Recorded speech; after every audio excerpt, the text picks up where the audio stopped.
Hundreds of people demonstrated in Australia's major cities to protest the death of the indigenous people in custody. More than 470 aboriginal people have died in custody in 3 decades, including at least 5 members since last month. A legal services group for Aboriginal and Torres Strait Islander people have said that no police officer or authority has been convicted for the deaths of the indigenous people in custody.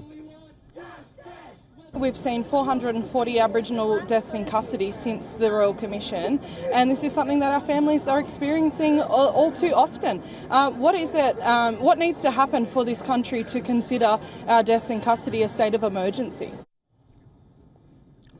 Now, protests and marches took place in cities including in Sydney, Brisbane, Melbourne and Canberra ahead of the anniversary of the report by a Royal Commission in terms of the deaths of Aborigines while in custody.